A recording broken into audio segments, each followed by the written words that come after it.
Hello everyone, welcome to this channel. In this video, we are going to deep dive into the Deepseek AI and then we are going to deploy Deepseek Distilled model into the AWS Bedrock and then we are going to use the Bedrock Playground to ask the same question that we normally do with the Deepseek interface. Okay, so let's get started. So Deepseek actually come up with two important models, Deepseek V3 and Deepseek R1. Okay, so Deepseek V3 is called as general purpose LLM model, and Deepseek R1 is basically a chain of thought model, which is again a reasoning model. Okay, which is specialized. Basically, it is general, it is special. So it is generalization to specialization. Okay, so those who are looking for reasoning model, they can make use of this Deepseek R1. Those who are looking for a normal general purpose model, they can definitely use Deepseek V3. Okay, so it is a further iteration on Deepseek V2, and then we are coming with Deepseek V3.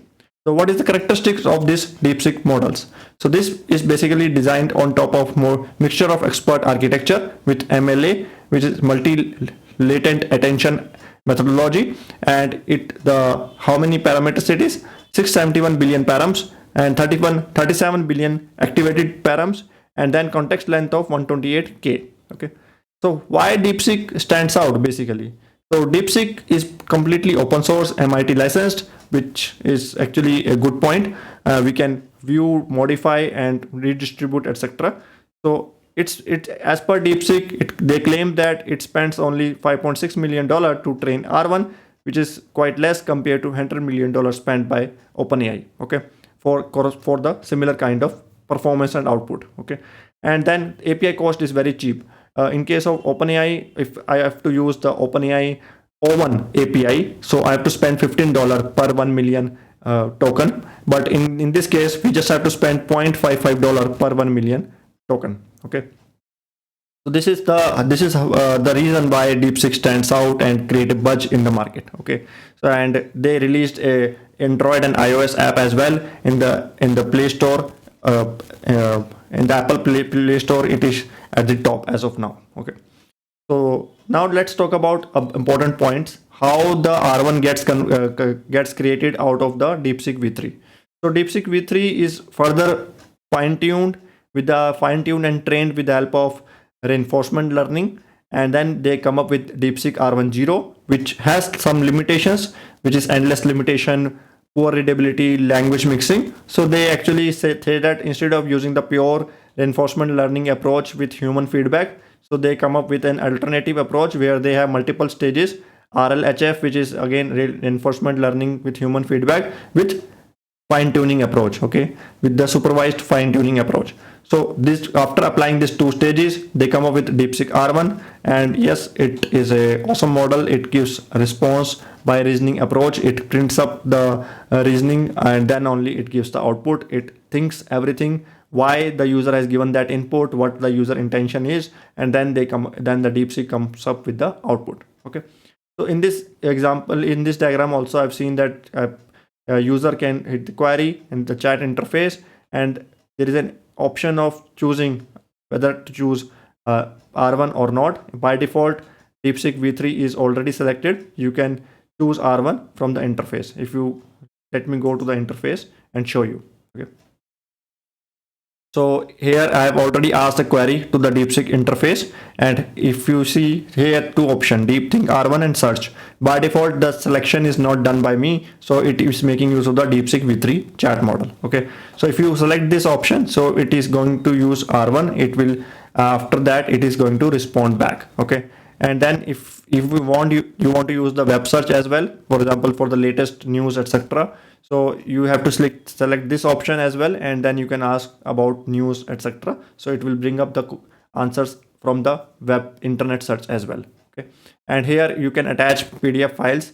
50 max PDF can be max PDF would be 50, and then of 100 MB each. Okay, so this is how you can leverage Deepseek chat interface to play around with it. Okay, so Deepseek is also available in Hugging Face, and in this Hugging Face you can see every other detail related to Deepseek, and you can make use of the Deepseek with the help of Hugging Face as well directly, because Deepseek there is a playground as well. You can try and test everything within the Hugging Face as well. And let's see how we can make use of the Deepseek API within the VS Code. Okay, So what I did, like I've gone to the, currently the Deepseek API platform is down, but if it is up, you just have to go sign in there, and then we have to like deposit some amount, which is like credits for the API, and then you can generate the API key and then make use of that API key over this program. So what Deepseek says that you can make use of the OpenAI SDK itself, because the Deepseek REST API contract are similar to OpenAI contract, so you can make use of the same SDK to interact with the Deepseek API call, REST API. Okay, so using that only I've created this program. So simply using the OpenAI SDK only, pass in the Deepseek API key and then a small program. I'm just asking, please tell who created Deepseek, and then I'm passing Deepseek Chat model, which is nothing but internally is making use of Deepseek v3.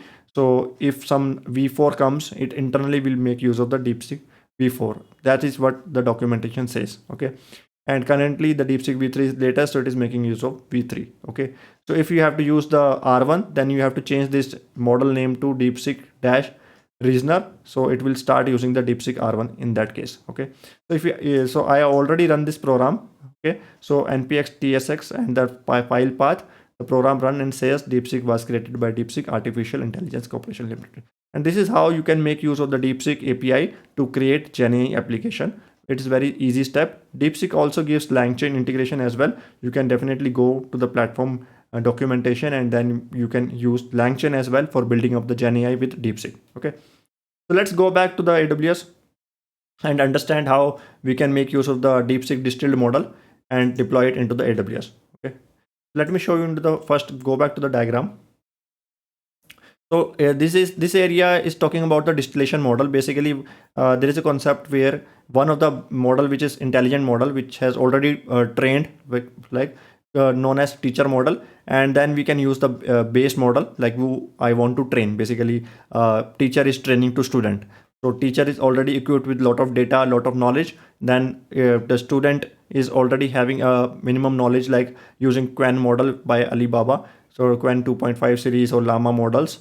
So these models are basically acting as a student. Okay, so teacher information, like whatever the teacher learned, we pass in the samples to these student models, and finally the outcome that we get is the distillation model or distilled models.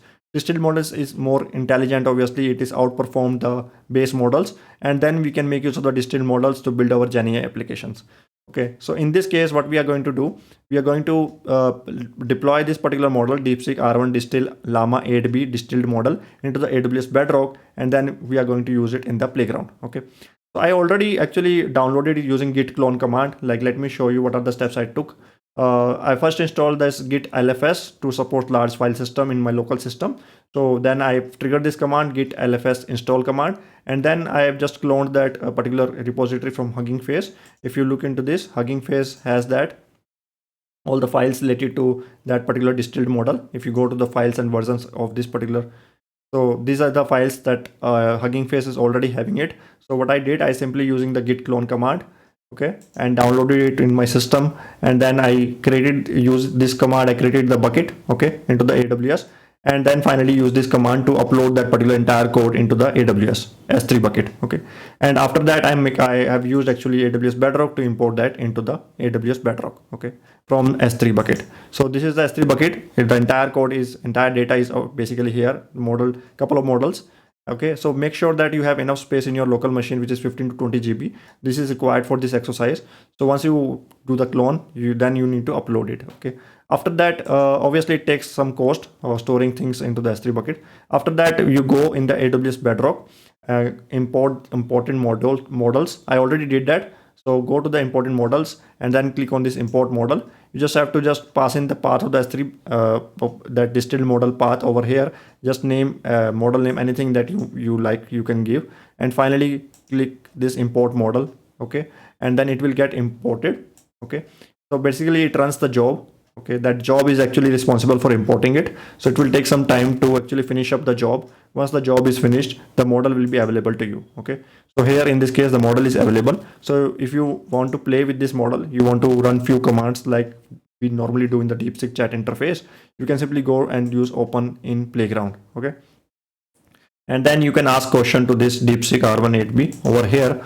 okay, and then you get the response out of it. So this is how you can make use of the Deepseek models. You can deploy it within the AWS Bedrock and gets your response. So let me see if it is, I can just check if it is working, because sometimes it gets shut down, go in that mode until we call it. Okay, hello, how are you? So let me see if it works or not. Okay, it should respond. Let's see. Yeah, hello, how are you? See, so basically it's keep on repeating ultimately, because we are simply I don't know what is happening over here, but yes, if you ask something meaningful question, what is the capital city of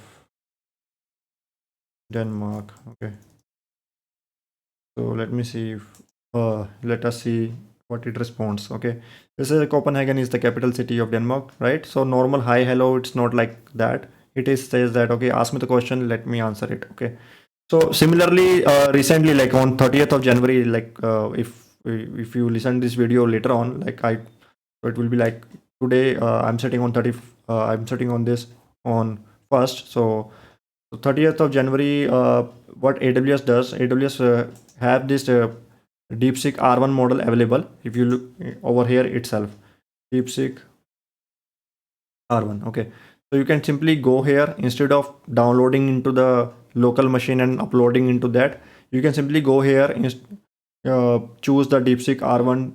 Like this is Deepseek R1, the entire Deepseek R1. You can simply go and click on this deploy. Okay, and then you can simply say deploy. So what it does, it makes use of this instance type, deploy the Deepseek R1 on AWS Bedrock, and then you can simply write your GenAI application using Boto 3 and interact with this using inference APIs. You can interact with this to build up the GenAI application. Okay, so and similarly, it cost, right, and the exercise that we did related to AWS Bedrock distillation model also cost of saving into the S3 bucket, cost of importing into the AWS Bedrock, cost of running this instance, and also cost of inference APIs. Okay, so all those costs will definitely apply, but make sure that you take care of those costs, you understand and read the documentation well, so that you can actually make use of it efficiently. Okay, yeah, so this is another alternative approach by which you can make use of the DeepSeek if you are worried about your data is getting into the China. But then you can definitely take this step, or also if you think that it is efficient use of AWS Bedrock rather than depending upon the DeepSeek AI, maybe it goes down and it does not work, right? Then in that case, using the AWS infrastructure for your use case is always good. Okay, so I've covered a deep dive everything into the DeepSeek. Related to that, we talked about all the models related to DeepSeek, the architecture behind the model. We covered up the distillation model. We covered up how we can integrate with the DeepSeek, and then we also talked about the AWS Bedrock role over here with DeepSeek. So I hope you understand the concept very well, and if you like this video, subscribe to this channel, and if put your questions into the comment section. I will be happy to answer your questions, and let's see in the next video, and we'll keep on making such videos if you show your love like that. Thank you so much. Keep watching. Bye.